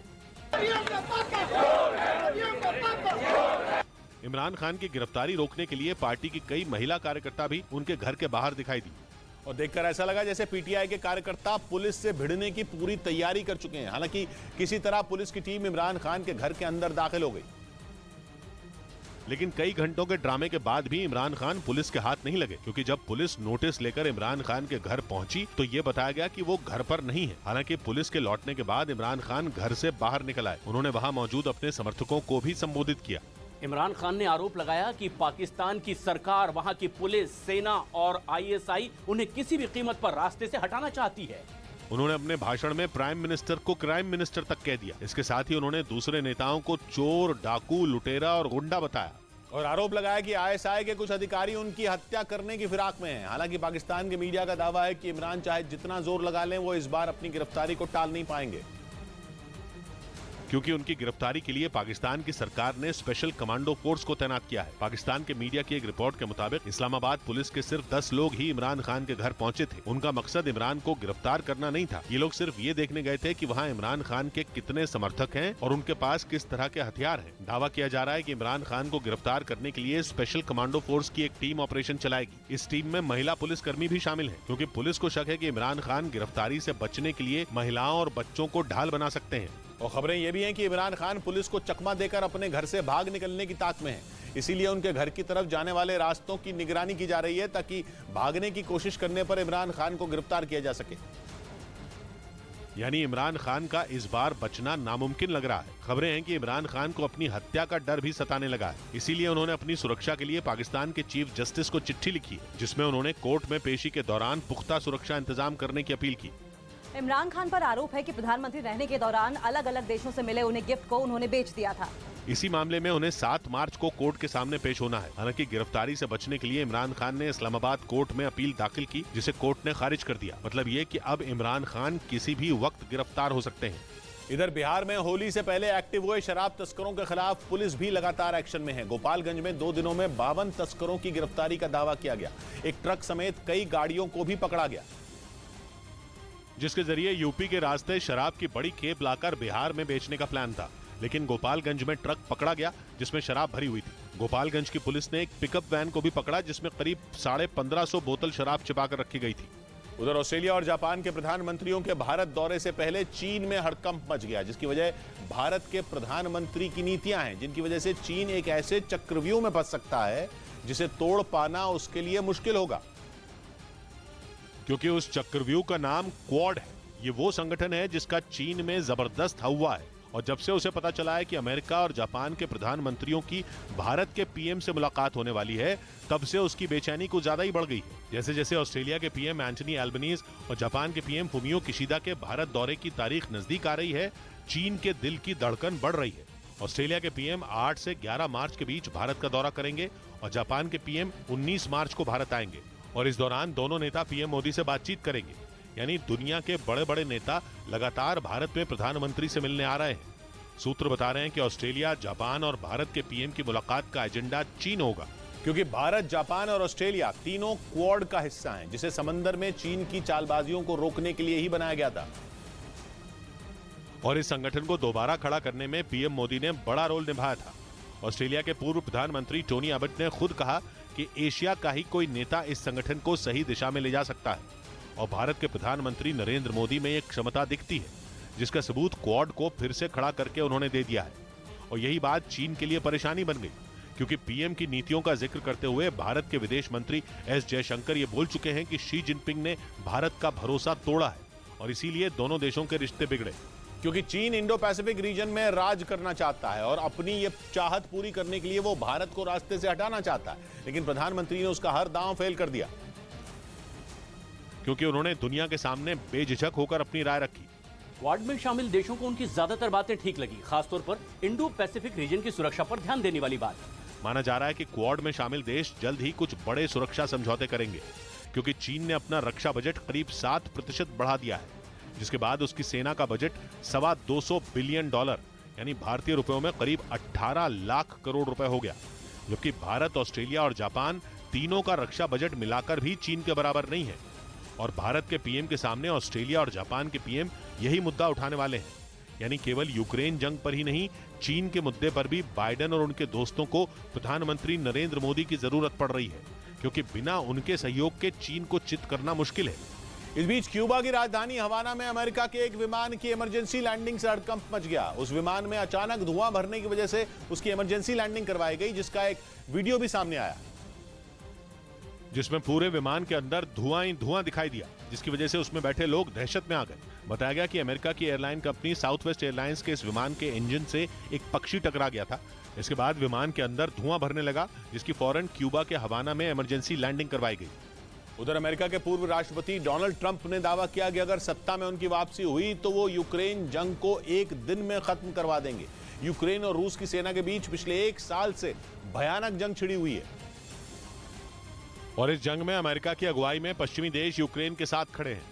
रूस की ताकतवर सेना को रोकने के लिए नेटो के देश उसे लगातार घातक हथियारों की सप्लाई कर रहे हैं, जबकि रूसी सेना ईरान और बेलारूस के साथ मिलकर जेलेंस्की के सैनिकों पर कहर ढा रही है।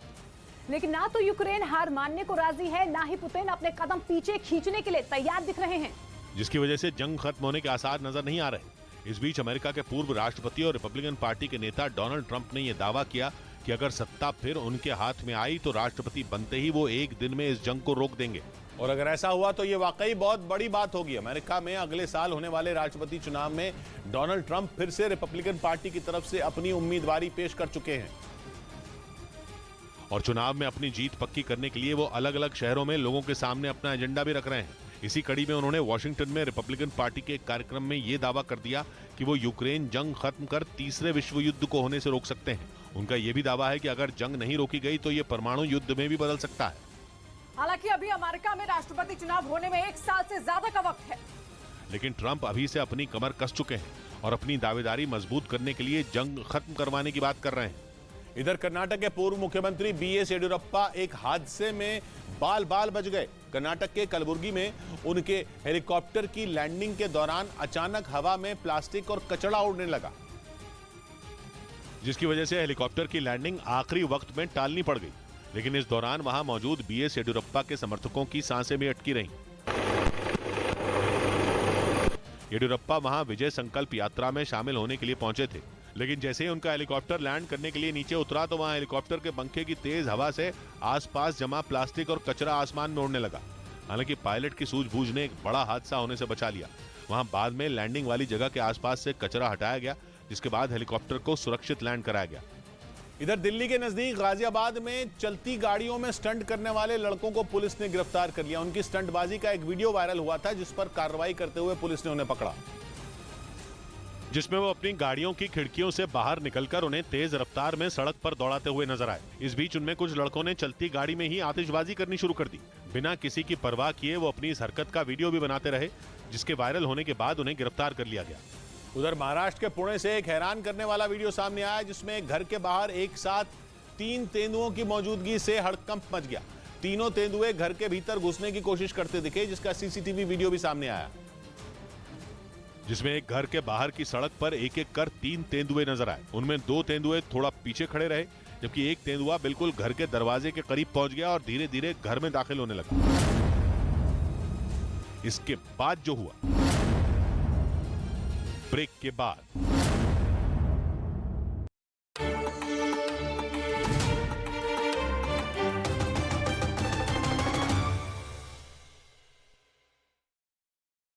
क्योंकि पोलैंड की सीमा यूक्रेन से लगी हुई है और पश्चिमी देशों से यूक्रेन को मिलने वाली मदद का रास्ता वहीं से होकर गुजरता है। इसी वजह से नेटो का यह सदस्य देश जंग की शुरुआत से ही पुतिन की आंखों में चुभ रहा है। वो कई बार पोलैंड को अंजाम भुगतने की धमकी दे चुके हैं, लेकिन पुतिन की धमकी का अब तक पोलैंड पर कोई असर नहीं हुआ। उसने ज़ेलेंस्की के सैनिकों की मदद जारी रखी। पूर्वी यूक्रेन के अहम शहर बखमुत से लोग जान बचाने के लिए पैदल भागने लगे हैं, क्योंकि रूसी सेना और वैगनर ग्रुप के लड़ाके बखमुत शहर के अंदर घुस गए हैं, जिसके बाद वहां के लोगों की जान खतरे में पड़ गई है। और अपने लोगों के पैदल भागने की खबर सुनने के बाद यूक्रेन के राष्ट्रपति ज़ेलेंस्की अपनी ही सेना प्रमुख पर भड़क गए। खबर के मुताबिक ज़ेलेंस्की ने बखमुत में यूक्रेन की सेना का हाल बुरा होने के लिए सेना प्रमुख को ही जिम्मेदार ठहरा दिया। गुस्साए ज़ेलेंस्की ने साफ कह दिया कि बखमुत को बचाने की उनकी रणनीति ही खराब थी और इसी वजह से रूस की सेना और पुतिन की प्राइवेट आर्मी वैगनर ग्रुप के लड़ाके आसानी से बखमुत में घुस गए, जिसके बाद वहां के लोग अपने घरों को छोड़कर पैदल ही शहर से भाग रहे हैं। बखमुत के लोगों में रूसी सेना और वैगनर ग्रुप के लड़ाकों का ऐसा खौफ है कि वो जान बचाने के लिए कई किलोमीटर पैदल चलकर सुरक्षित ठिकानों की तरफ जा रहे हैं।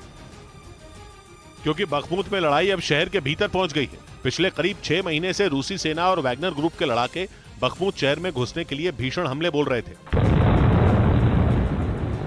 लेकिन यूक्रेन के जवानों ने शहर के भीतर मोर्चा संभाल रखा था और वो रूस के घातक हमलों का वहीं से जवाब भी दे रहे थे।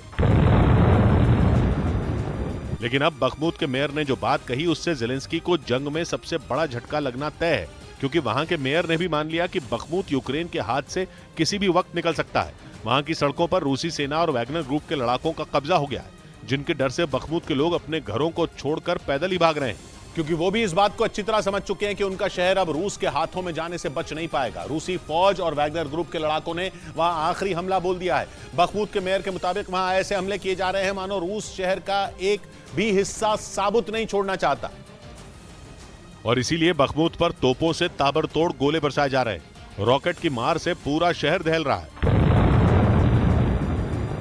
बखमुत की एक भी इमारत ऐसी नहीं दिखी जो सही सलामत हो। शहर के अलग अलग हिस्सों में धुएं के गुबार उठ रहे हैं। कई इमारतें आग की लपटों से घिरी दिखाई दी। रूस के हमले से पहले बखमुत में 75,000 लोग रहा करते थे, जिनमें ज्यादातर लोग पिछले 6 महीने में वहां से जा चुके हैं। लेकिन बखमुत के मेयर के मुताबिक 4,000 से ज्यादा लोग अब भी शहर में मौजूद हैं, जो रूसी सेना और वैगनर ग्रुप के लड़ाकों के शहर में घुसने के बाद खौफ से भर गए। जान बचाने के लिए वहां अफरा तफरी मच गई। लोग थोड़ी बहुत चीजें लेकर पैदल ही सुरक्षित जगहों की तरफ रवाना हो गए, क्योंकि शहर की सड़कों पर तो भयानक जंग छिड़ी है। रूस के लड़ाकू विमान भी बखमुत पर कहर ढा रहे हैं। वो यहां लगातार बमों की बारिश कर रहे हैं। इतना ही नहीं, यूक्रेन की सेना के अटैक हेलीकॉप्टर भी पुतिन के लड़ाकू विमानों का निशाना बन गए, जिन्हें बखमुत की लड़ाई में ज़ेलेंस्की के जवानों की मदद के लिए उतारा गया था। रूस ने दावा किया कि उसके सुखोई ने यूक्रेन के 2 मी-8 हेलीकॉप्टरों को मार गिराया। इसका एक वीडियो भी रूस की तरफ से जारी किया गया, जिसमें एक हेलीकॉप्टर उड़ान भरता नजर आया, लेकिन कुछ ही देर में वो हवा में ही आग के गोले में बदल गया और वहां का पूरा इलाका धमाके से गूंज उठा। इसके फौरन बाद वहां 2 और हेलीकॉप्टर दिखाई दिए, लेकिन उनमें एक हेलीकॉप्टर का हाल भी पहले वाले जैसा ही हुआ, जबकि तीसरा मी-8 हेलीकॉप्टर तेजी से उड़कर वहां से निकल गया। रूस के मुताबिक उसके लड़ाकू विमानों ने यूक्रेन के जवानों की नींद उड़ा दी है।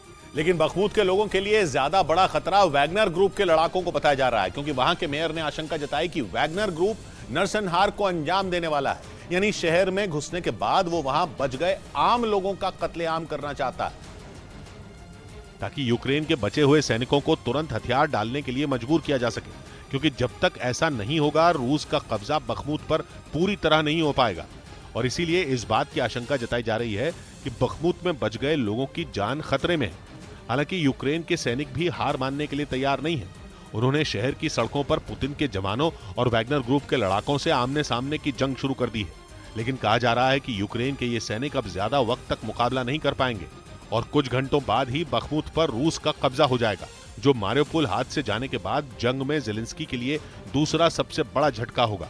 इस बीच पुतिन की प्राइवेट आर्मी वैगनर ग्रुप के मुखिया येवगेनी प्रिगोजिन ने दावा किया कि जंग के मैदान में रूस के सैनिकों के हथियार खत्म हो गए हैं। बखमुत में तो उसके जवानों की हालत सबसे ज्यादा खराब है, जिसकी वजह से वो कई इलाकों में फावड़े और डंडों से जंग लड़ने को मजबूर हो गए हैं।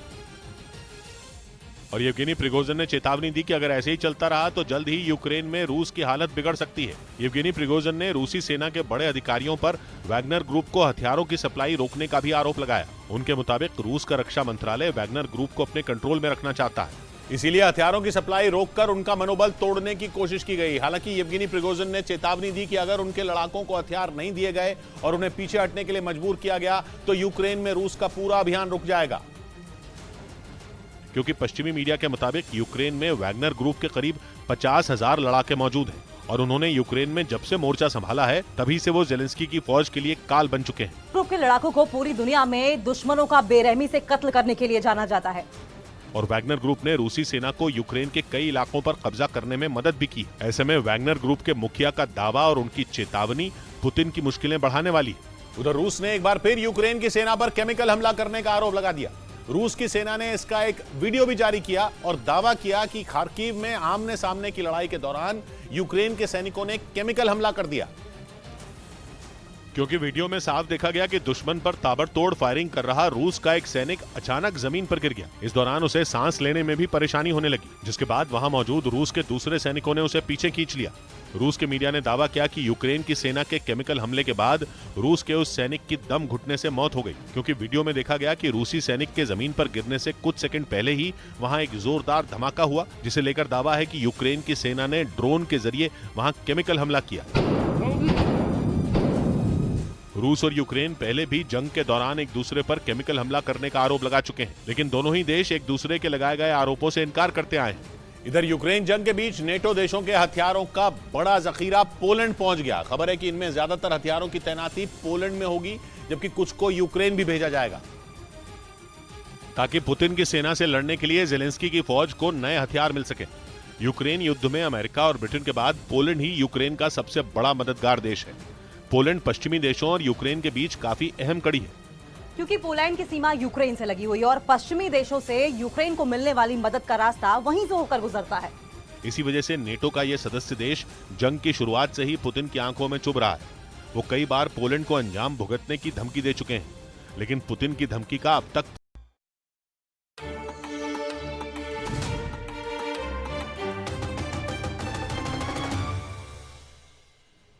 पाकिस्तान की हालत भिखारियों जैसी हो चुकी है। चीन से मामूली मदद मिलने के बावजूद पाकिस्तान का खजाना बिल्कुल खाली है, इसीलिए वो एक बार फिर आईएमएफ के सामने हाथ फैलाने पहुंच गया, लेकिन इस बार वो पहले से ज्यादा तैयारी के साथ पहुंचना चाहता है, ताकि दुनिया के सामने उसकी फजीहत ना हो।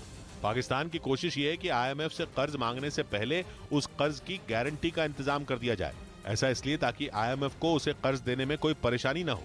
आईएमएफ अब तक कर्ज इसलिए नहीं दे पाया क्योंकि पाकिस्तान की नीयत और हैसियत दोनों उसे कर्ज लेने लायक नहीं लगी। मतलब ये कि अगर कर्ज दे भी दिया जाए तो पाकिस्तान के पास कर्ज लौटाने का कोई इंतजाम नहीं है। इसीलिए पाकिस्तान अब नए सिरे से कर्ज पाने की कोशिश में जुटा है। पाकिस्तान ने दरवाजा खटखटाया है सऊदी अरब का, जिसे वो एटीएम से कम नहीं समझता। इसीलिए उसने सऊदी अरब के सामने हाथ फैला दिया। सऊदी अरब के क्राउन प्रिंस से पाकिस्तान का गारंटर बनने की अपील की गई। मतलब यह कि अगर पाकिस्तान ने कर्ज नहीं लौटाया तो सऊदी अरब आईएमएफ का कर्ज लौटा पाएगा। हालांकि पाकिस्तान का गारंटर बनना भी खतरे से खाली नहीं है, इसीलिए सऊदी अरब के पाकिस्तान के जाल में फंसने की उम्मीद कम ही है। लेकिन पाकिस्तान को लगता है कि अगर गारंटर बनने के लिए क्राउन प्रिंस ने हां कर दी तो आईएमएफ से उसे बेल आउट पैकेज का रास्ता साफ हो जाएगा। हालांकि पाकिस्तान इस वक्त इतनी बुरी तरह फंसा हुआ है कि उसे न तो सऊदी अरब की मदद बचा सकती है और न ही आईएमएफ का पैकेज बचा सकता है। जितनी मदद पाकिस्तान को बेल आउट पैकेज के तौर पर आईएमएफ से चाहिए, उतनी मदद तो उसे चीन से मिल भी चुकी है, लेकिन उसकी हालत जरा भी नहीं सुधरी। बल्कि अब तो वहां हालात और बिगड़ते दिख रहे हैं, जिसकी सबसे बड़ी वजह यह है कि पाकिस्तान में काम धंधे बंद हो चुके हैं। ज्यादातर छोटे बड़े कारखाने भी तेजी से बंद हो रहे हैं और विदेशी कंपनियां भी पाकिस्तान से बोरिया बिस्तर समेट रही हैं। इसीलिए वहां गरीबी और बेरोजगारी से लोग बेहाल हैं। दूसरी तरफ सरकार के पास कमाई का कोई जरिया बाकी नहीं बचा। सबसे बड़ी बात तो यह कि पाकिस्तान की अर्थव्यवस्था इतना गहरा कुआं बन चुकी है कि जितना भी पैसा डालो वो कम है। चीन ने पिछले 2 हफ्तों में उसे कर्ज की 2 किस्तें दी। पहली किस्त 70 करोड़ डॉलर की और दूसरी किस्त में चीन ने पाकिस्तान को 50 करोड़ डॉलर दिए।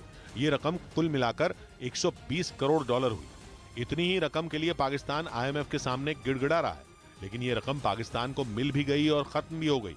पाकिस्तान का विदेशी मुद्रा भंडार आज भी उतना ही है जितना 1 महीने पहले था। ऊपर से बड़ा सियासी बखेड़ा इसलिए खड़ा हो गया क्योंकि पाकिस्तान की सरकार लोगों को यह नहीं बता पा रही कि यह रकम कहां खर्च की गई। आरोप लग रहे हैं कि चीन से जो कर्ज मिला वो पाकिस्तान ने चीन की कंपनियों को दे दिया। मतलब ये कि चीन की बिजली कंपनियां जो CPEC के तहत बिजली बनाने के प्रोजेक्ट में लगी थी, उनके कर्ज का भुगतान कर दिया गया। यानी चीन ने एक हाथ से पैसा दिया और दूसरे हाथ से पैसा वापस भी ले लिया। पूरी दुनिया के सामने चीन पाकिस्तान का मददगार भी बन गया और चुपचाप अपनी ही जेब भर डाली। इसीलिए माना जा रहा है कि जब तक पाकिस्तान अपने सिर से कर्ज का बोझ नहीं हटाता, तब तक उसका बचना मुमकिन नहीं है। पाकिस्तान के सिर पर इस वक्त 30,000 करोड़ डॉलर यानी पाकिस्तानी रुपयों में कुल 80 लाख करोड़ से भी ज्यादा कर्ज है। पाकिस्तान के मौजूदा विदेशी मुद्रा भंडार से ये रकम पूरे 100 गुना ज्यादा है। इसीलिए माना जा रहा है कि पाकिस्तान का संकट सुलझना मुश्किल ही नहीं, नामुमकिन भी है। उधर पाकिस्तान में एक शादी का वीडियो वायरल हो गया जिसमें एक दुल्हन को सोने से तौला गया, जिसके बाद वीडियो की वहां खूब आलोचना की गई क्योंकि पाकिस्तान की एक बड़ी आबादी के पास खाने के लिए रोटी नहीं है और वीडियो में दुल्हन को सोने से तौला गया। ये वीडियो पाकिस्तान के एक बिजनेसमैन की बेटी की शादी का बताया गया और शादी की ये रस्म पाकिस्तान में नहीं बल्कि दुबई में हुई। यानी जिस समय पाकिस्तान की एक बड़ी आबादी आधा पेट खाना खाकर सो रही है, उसी समय दुबई में एक आलीशान शादी हुई जिसमें दुल्हन को सोने से तौलने जैसी रस्म की गई। उसका वीडियो बनाया गया और दुनिया को दिखाया गया कि पाकिस्तान में रईसों की हर दौर में ऐश है। हालांकि वीडियो में जो दिख रहा है वो पूरा सच नहीं है, क्योंकि जिन सोने की ईंटों से दुल्हन को तौला गया वो नकली थी और उन पर सुनहरा पानी चढ़ाया गया था क्योंकि शादी की थीम एक फिल्म पर आधारित थी। हालांकि ये पता चलने के बावजूद लोगों का गुस्सा कम नहीं हुआ, क्योंकि उनका कहना है कि ईंटें भले ही नकली थी लेकिन थीम वेडिंग में तो करोड़ों रुपए खर्च किए गए, जिससे ये साबित हो गया कि पाकिस्तान में पैसे वाले कंगाली के दौर में भी फिजूल खर्ची कर रहे हैं। जिसकी मिसाल वहां के पूर्व प्रधानमंत्री नवाज शरीफ का ये वीडियो भी है, जिसमें वो लंदन के एक महंगे शोरूम में शॉपिंग करने जाते दिखे। पाकिस्तान में ये वीडियो भी खूब वायरल हुआ, जो नवाज शरीफ के भाई शहबाज शरीफ की फजीहत की वजह बन गया। वैसे ही उनकी वहां खूब आलोचना हो रही है क्योंकि उनके सत्ता संभालने के बाद से पाकिस्तान की अर्थव्यवस्था बद से बदतर होती चली गई, जिसका रोना रोने शहबाज शरीफ कतर पहुंच गए। क्योंकि कतर में उन देशों की कॉन्फ्रेंस चल रही है जो कम विकसित हैं।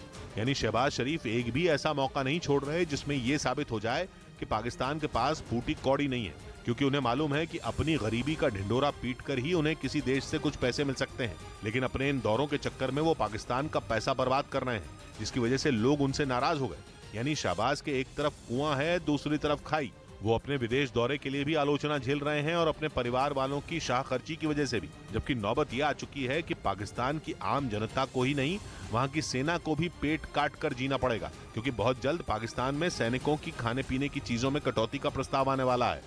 इस बीच पाकिस्तान की सरकारी एयरलाइंस PIA यानी पाकिस्तान इंटरनेशनल एयरलाइंस के एक विमान का वीडियो सामने आने पर उसकी जमकर खिल्ली उड़ाई जा रही है। सोशल मीडिया पर वायरल हुए इस वीडियो को शेयर करके लोग पाकिस्तान पर तंज कस रहे हैं, क्योंकि वीडियो में रनवे पर खड़ा पाकिस्तान इंटरनेशनल एयरलाइंस का विमान बेहद जर्जर हालत में दिखाई दिया। कई जगह पर विमान का पेंट उखड़ा हुआ नजर आया। उसे देखकर ऐसा लगा मानो विमान में जंग लग गया। विमान का ये वीडियो सोशल मीडिया पर आने के बाद पाकिस्तान की जमकर हंसी उड़ाई गई। वीडियो को शेयर करते हुए ये तक कह दिया गया कि पाकिस्तान के पास विमान को पेंट कराने के पैसे नहीं है और उसे कश्मीर चाहिए। हालांकि ये वीडियो कब का है और उसे किसने रिकॉर्ड किया, इस बात की जानकारी नहीं मिल पाई, लेकिन विमान के वीडियो को लोग पाकिस्तान की कंगाली से जोड़कर शहबाज शरीफ की सरकार पर तंज कस रहे हैं। उधर खबर है कि पाकिस्तान ने एक बार फिर यूक्रेन को हथियारों की बड़ी खेप भेज दी। इस बार ये हथियार जर्मनी के रास्ते यूक्रेन भेजे गए, जिसके बाद पुतिन का पाकिस्तान पर भड़कना तय माना जा रहा है, क्योंकि रूस ही भूख से मर रहे पाकिस्तान को गेहूं देकर उसकी जान बचा रहा है। और अगर पुतिन को यह बात पता चल गई कि पाकिस्तान यूक्रेन की मदद कर रहा है तो फिर उसकी शामत आनी तय है। लेकिन लगता है कि पाकिस्तान को पुतिन के गुस्से की परवाह नहीं है, क्योंकि एक रिपोर्ट के मुताबिक उसने एक बार फिर हथियारों की एक बड़ी खेप यूक्रेन भेजी है और ये खेप इस बार भी ब्रिटेन की ओर से यूक्रेन को दी गई है, जिसे कराची के एक बंदरगाह से 162 कंटेनरों में भरकर रवाना किया गया। पाकिस्तान से भेजे गए रॉकेट और गोला बारूद जर्मनी के रास्ते यूक्रेन पहुंचेंगे, जबकि पिछले महीने भी पाकिस्तान ने बड़ी संख्या में हथियार यूक्रेन भेजे थे। जिसके बाद यह खबर आई थी कि रूस को इस बात का पता चल गया है कि पाकिस्तान के रास्ते यूक्रेन की मदद की जा रही है और उससे मिलने वाले पैसे से वो रूस से ही गेहूं खरीद रहा है। यानी पाकिस्तान दोनों तरफ से खेल रहा है। एक तरफ उसने हथियारों के बदले यूक्रेन से पैसे लिए और फिर उन पैसों से रूस से गेहूं खरीद लिया। कुछ रोज पहले आई एक रिपोर्ट में दावा किया गया कि पाकिस्तान ने पिछले महीने पोलैंड के जरिए हथियारों के 159 कंटेनर यूक्रेन भेजे थे और फिर यूक्रेन से मिले पैसों को रूस से गेहूं खरीदने में लगा दिया। जिसके बाद पिछले हफ्ते ही रूस से 50,000 टन गेहूं की पहली खेप लेकर मालवाहक जहाज ग्वादर पोर्ट पहुंचा और आने वाले दिनों में रूस ऐसे 9 और जहाज गेहूं लेकर पाकिस्तान भेजेगा। लेकिन माना जा रहा है कि पाकिस्तान के धोखे के बाद रूस गेहूं भेजना रोक भी सकता है, जो बदहाल पाकिस्तान के लिए अच्छी खबर नहीं होगी। वहीं पाकिस्तान के कब्जे वाले कश्मीर में आजादी के लिए आंदोलन तेज हो गया। गिलगित बाल्टिस्तान में लोगों ने पाकिस्तान की सरकार के खिलाफ मोर्चा खोल दिया और सड़कों पर उतरकर आंदोलन शुरू कर दिया और सरकार पर गिलगित बाल्टिस्तान के साथ सौतेला बर्ताव करने का आरोप लगाया। वैसे तो पूरे पाकिस्तान में ही बवाल मचा है, लेकिन पीओके में हालात सबसे ज्यादा खराब है। पाकिस्तान की सरकार ने सबसे पहले वहां हर तरह की सब्सिडी खत्म कर दी। उद्योग धंधे तो पाकिस्तान ने कभी पीओके में लगने ही नहीं दिए, इसलिए वहां के लोग भूख से बेहाल हैं। लोगों का आरोप है कि न तो उनके पास बिजली है न पेट्रोल डीजल, यहाँ तक कि खाने पीने की जरूरतें भी सरकार पूरी नहीं कर रही। यही वजह है कि पीओके में पाकिस्तान के खिलाफ आंदोलन तेज हो गए। पाकिस्तान के कब्जे वाले कश्मीर के लोग भी किसी भी कीमत पर पाकिस्तान से आजादी मांग रहे हैं। इधर भारत की ब्रह्मोस मिसाइल के परीक्षण से पाकिस्तान में कई लोग शहबाज शरीफ सरकार पर भड़क गए। एक दिन पहले ही भारतीय नौसेना ने अरब सागर में जंगी जहाज से ब्रह्मोस मिसाइल दागकर इसका सफल परीक्षण किया, जिसने अपने टारगेट पर सटीक निशाना साधा। भारत ने ब्रह्मोस मिसाइल का टेस्ट कर पाकिस्तान की नींद उड़ा दी, क्योंकि अरब सागर भारत और पाकिस्तान दोनों देशों के किनारों से मिलता है। ऐसे में पाकिस्तान इस परीक्षण से और घबरा गया, जिसके बाद वहां के लोगों ने अपनी ही सरकार को कोसना शुरू कर दिया। सोशल मीडिया पर तो शहबाज शरीफ सरकार पर हमलों की झड़ी लग गई। कई लोगों ने यह आरोप लगाया कि उनकी सरकार इमरान खान के पीछे हाथ धोकर पड़ी है, जबकि सेना पर उसका कोई ध्यान नहीं है। इसीलिए पाकिस्तान की सेना की ताकत घटती जा रही है। इस गुस्से की बड़ी वजह यह भी है कि वहां की सरकार ने कंगाली की वजह से अपनी सेना का बजट कम कर दिया है। उधर महाराष्ट्र के पुणे से एक हैरान करने वाला वीडियो सामने आया, जिसमें एक घर के बाहर एक साथ 3 तेंदुओं की मौजूदगी से हड़कंप मच गया। तीनों एक घर के भीतर घुसने की कोशिश करते दिखे, जिसका सीसीटीवी वीडियो भी सामने आया, जिसमें एक घर के बाहर की सड़क पर एक एक कर 3 तेंदुए नजर आए। उनमें 2 तेंदुए थोड़ा पीछे खड़े रहे, जबकि एक तेंदुआ बिल्कुल घर के दरवाजे के करीब पहुंच गया और धीरे धीरे घर में दाखिल होने लगा। इसके बाद वो तेंदुआ वीडियो में नजर नहीं आया, यानी वो घर के भीतर जा चुका था। फिर दूसरा तेंदुआ भी दरवाजे की ओर बढ़ने लगा, लेकिन बस 10 सेकंड के बाद हैरान करने वाली तस्वीर सामने आई, जब भीतर लोगों ने शोर मचाया तो घर में घुसा तेंदुआ बड़ी तेजी से उल्टे पांव भागता दिखा। इस बीच पश्चिम बंगाल के खड़गपुर में बीजेपी कार्यकर्ताओं ने पुलिस प्रशासन के खिलाफ प्रदर्शन किया। प्रदर्शनकारियों ने पुलिस पर आरोप लगाया कि उसने बीजेपी के कई कार्यकर्ताओं को झूठे केसों में फंसाया है और उन पर दर्ज मुकदमों को रद्द करने की मांग करते हुए बीजेपी के कई कार्यकर्ता सड़कों पर उतर आए। प्रदर्शनकारियों को रोकने के लिए पुलिस ने बैरिकेड भी लगाए, लेकिन बीजेपी के कई कार्यकर्ता उन बैरिकेडों के ऊपर चढ़ गए। इस दौरान पुलिस और प्रदर्शनकारियों के बीच हल्की धक्का मुक्की भी हुई। उधर चीन ने दावा किया कि एआई यानी आर्टिफिशियल इंटेलिजेंस से कंट्रोल होने वाले उसके ड्रोन जंग के मैदान में किसी सैनिक के हाथों ऑपरेट होने वाले ड्रोन को बुरी तरह पछाड़ देंगे। और इस बात को साबित करने के लिए चीन ने दोनों ड्रोन के बीच एक तगड़ा मुकाबला कराया, जिसमें एआई से लैस ड्रोन ने आम ड्रोन को हरा दिया। चीन के मिलिट्री रिसर्चरों ने दावा किया कि टेस्ट में उन्होंने पाया कि एआई से लैस ड्रोन का रिमोट कंट्रोल से चलने वाले ड्रोन से कोई मुकाबला ही नहीं। एआई वाला ड्रोन इंसान से ऑपरेट होने वाले ड्रोन से बेहद ताकतवर निकला। उसने सैनिक की कमांड पर ऑपरेट हो रहे ड्रोन की एक एक चाल को भांप लिया और करीब 90 सेकंड में ही उसे चित कर दिया।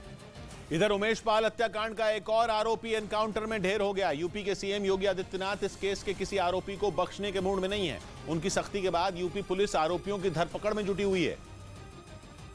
और इसी दौरान उमेश पाल हत्याकांड का एक और आरोपी उस्मान चौधरी एनकाउंटर में मारा गया। उस्मान यूपी और मध्य प्रदेश के बॉर्डर के पास छिपा था, लेकिन जैसे ही वो किसी से मिलने प्रयागराज पहुंचा, पुलिस से उसकी मुठभेड़ हो गई। इस स्पॉट पे मैं मौजूद हूँ, इसी स्पॉट पे पुलिस ने इनकाउंटर किया है। पुलिस का कहना है कि उमेश पाल पर पहली गोली उस्मान नहीं चलाई थी और इसीलिए उसकी तलाश की जा रही थी। जो आदमी वीडियो में साफ फायरिंग करते दिख रहा है, उसके बारे में और उसी पे कार्रवाई की गई है।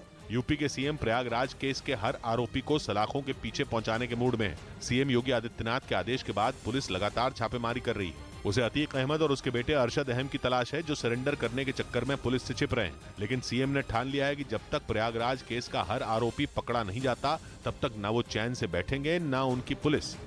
इस बीच प्रतिबंधों की मार झेल रहे ईरान ने अपने यहां लिथियम का बड़ा भंडार मिलने का दावा किया। लिथियम का इस्तेमाल इलेक्ट्रिक कार, लैपटॉप और मोबाइल फोन जैसे उपकरणों की बैटरी बनाने में किया जाता है, जिसके लिए कई देशों की तरह ईरान भी दूसरे देशों पर निर्भर है। लेकिन अब उसका दावा है कि हैमदान प्रांत में उसे करीब 86 लाख टन लिथियम का बड़ा भंडार मिला है। इसे दुनिया का 5वां सबसे बड़ा लिथियम का भंडार भी बताया जा रहा है। लिथियम की इतनी बड़ी खोज ईरान के लिए रणनीतिक रूप से काफी अहम साबित हो सकती है, क्योंकि ईरान के तेल पर अमेरिका और दूसरे पश्चिमी देशों ने कड़ा प्रतिबंध लगा रखा है। और अगर ये खोज कामयाब होती है तो तेल पर आधारित ईरान की अर्थव्यवस्था का पूरा चेहरा ही बदल जाएगा, क्योंकि दुनिया भर में लिथियम की डिमांड बड़ी तेजी से बढ़ रही है और ये पहली बार है जब ईरान में लिथियम का इतना बड़ा भंडार मिला है, जिसके दम पर ईरान अपनी किस्मत पलट सकता है। इसके पीछे की वजह यह है कि लिथियम से इलेक्ट्रिक गाड़ियों के लिए बैटरी बनाई जाती है, क्योंकि गाड़ियों का धुआं जलवायु परिवर्तन के असर को बढ़ा रहा है और प्रदूषण को कंट्रोल करना मुश्किल हो रहा है। ऐसे में कई देशों में इलेक्ट्रिक गाड़ियों को इसके विकल्प के तौर पर देखा जा रहा है। इसी वजह से लिथियम बैटरी की डिमांड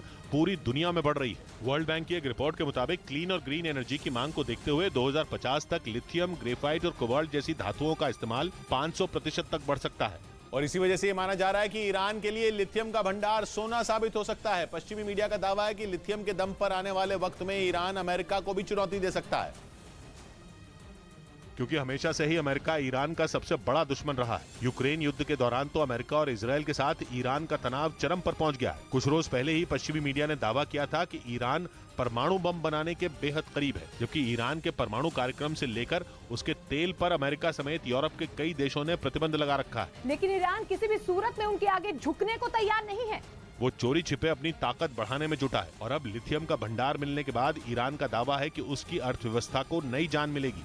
इधर उत्तर प्रदेश के कानपुर में पुलिस कमिश्नरेट ऑफिस से बंदरों को भगाने के लिए नया तरीका निकाला गया, जिसमें पुलिस अब गुलेल चलाकर बंदर भगाएगी। और इसके लिए गुलेल के साथ एक पुलिसकर्मी को तैनात भी कर दिया गया, जो बंदरों को भगाने के लिए गुलेल चलाता दिखा। दरअसल इससे पहले डंडे, पटाखे और लंगूर के कटआउट जैसे सारे तरीके अपनाए गए, लेकिन बंदरों का आतंक कम नहीं हुआ तो पुलिस ने गुलेल का सहारा लिया। उधर केंद्रीय एजेंसियों के मुद्दे पर प्रधानमंत्री को लिखी गई विपक्ष की चिट्ठी में कांग्रेस का जिक्र तक नहीं किया गया, जबकि राहुल गांधी ने बयान दिया था कि उनके पास विपक्ष को एकजुट करने का एक चौंकाने वाला प्लान है, जो एक सरप्राइज होगा। लेकिन केजरीवाल समेत 8 विपक्षी पार्टियों के नेताओं ने पीएम को जो चिट्ठी लिखी, उसने राहुल गांधी को ही सरप्राइज दे दिया, क्योंकि इस चिट्ठी में कांग्रेस का जिक्र तक नहीं था, जबकि इससे पहले राहुल गांधी ने विपक्ष को एकजुट करके बीजेपी को सरप्राइज देने का दावा किया।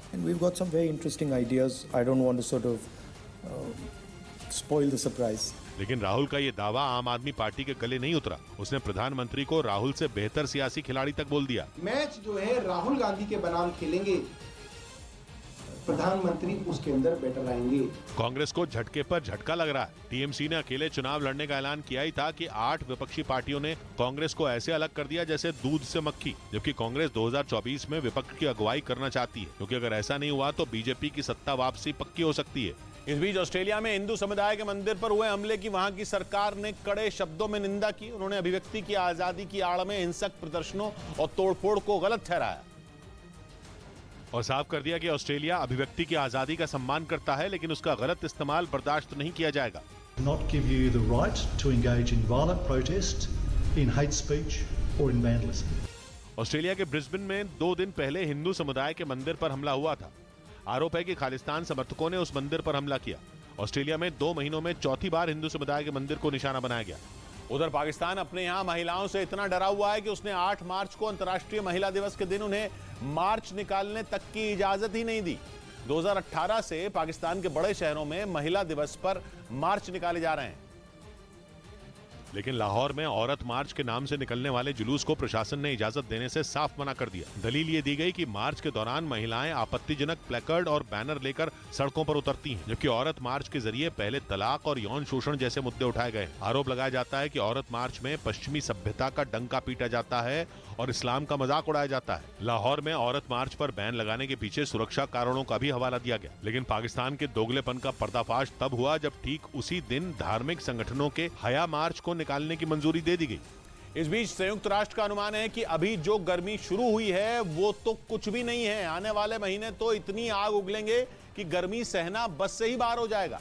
ये चेतावनी संयुक्त राष्ट्र की एजेंसी WMO यानी वर्ल्ड मीटरोलॉजिकल ऑर्गेनाइजेशन ने दी है और आशंका जताई कि कुछ ही महीनों में गर्मी इतनी बढ़ेगी कि पहले ही ग्लोबल वार्मिंग से जूझ रही ये पृथ्वी भट्टी बन जाएगी। भारत में तो फरवरी और मार्च ने ही लोगों का पसीना निकाल दिया है। उस पर अप्रैल के बाद मौसम ऐसा सुलगेगा कि हो सकता है कि इंसान हार ही मान ले।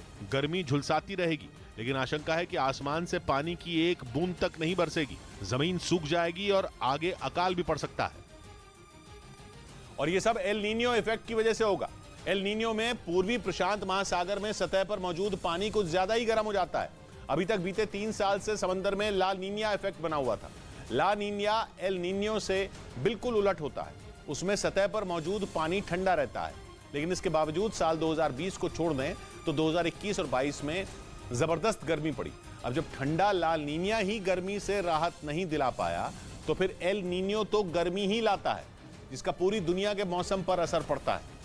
भारत भी इससे नहीं बच पाएगा, क्योंकि एल नीनियो की वजह से भारत में मानसून लाने वाली हवाएं कमजोर पड़ सकती हैं और अगर बारिश नहीं हुई तो सूखा पड़ेगा। और पहले ही फरवरी में पड़ी गर्मी सारे रिकॉर्ड तोड़ चुकी है।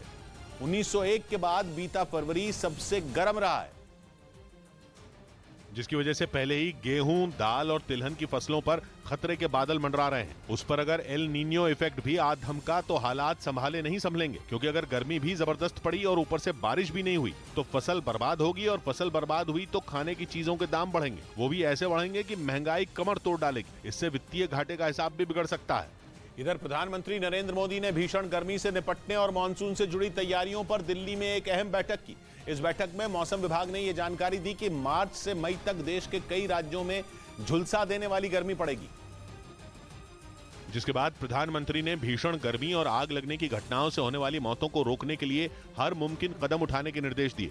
उन्होंने राज्यों और केंद्र शासित प्रदेशों को बढ़ती गर्मी से निपटने के लिए जिला स्तर पर योजना बनाने की भी सलाह दी।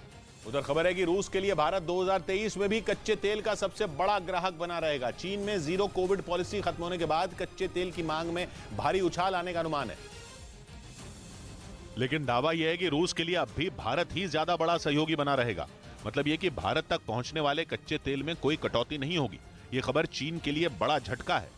2020 के बाद से ही चीन में कोरोना वायरस से जुड़ी बंदिशें लगी हुई थी, लेकिन अब पाबंदियां हट गई हैं और माना जा रहा है कि चीन में बड़े पैमाने पर कच्चे तेल की मांग पैदा होगी। अनुमान तो यह है कि चीन में रोजाना 9 लाख बैरल कच्चे तेल तक की मांग हो सकती है, जबकि भारत का इंपोर्ट अभी तक केवल 1,85,000 बैरल रोजाना का ही है। इसीलिए भारत से कहीं ज्यादा कच्चा तेल चीन इंपोर्ट कर सकता है। लेकिन रूस ने संकेत दे दिए हैं कि भारत के साथ कारोबार ही उसकी प्राथमिकता रहेगी। रूस से भारत तक तेल का इंपोर्ट इसलिए अहम है क्योंकि रूस के तेल पर भारत को भारी भरकम डिस्काउंट मिल रहा है, जो अंतर्राष्ट्रीय बाजार में महंगे कच्चे तेल से भारत की अर्थव्यवस्था को बड़ी राहत देने वाला है। माना जा रहा है कि कारोबार में सहयोगी के तौर पर रूस को भी चीन पर भरोसा नहीं है। इसीलिए बड़ा बाजार होने के बावजूद उसने भारत को चुना। हालांकि इसकी 2 वजह और भी मानी जा रही हैं। पहली है रूस का शिपिंग मार्केट। रूस से भारत तेल पहुंचाने के लिए रूस को शिपिंग का एक पूरा जाल बिछाना पड़ा। लेकिन अगर भारत को तेल का इंपोर्ट कम किया तो शिपिंग के मामले में उसे बड़ा नुकसान होगा। दूसरी तरफ पश्चिमी रूस के बंदरगाहों से भारत करीब है, जबकि चीन दूर। भारत पहुंचने में जो जहाज करीब 35 दिन लगाते हैं, चीन पहुंचने में उन जहाजों को 50 दिनों तक का वक्त लग जाता है। इसीलिए रूस के लिए भारत के साथ कारोबार करना ज्यादा फायदेमंद भी है। अपनी अपनी लोग यहाँ फरमाने लगते हैं, अपनी अपनी लोग यहाँ फरमाने लगते हैं। क्या समझाएं उनको, वो समझाने लगते हैं। 100 बात की एक बात कही कुमार ने, सच्चाई ने झूठ का चोला ओढ़ लिया है। कौल सियासी लोगों के अफसाने लगते हैं। मिलते हैं कल, घड़ी जब इशारा करेगी 9 बजे रात का। वक्त फिर होगा 100 बात की एक बात।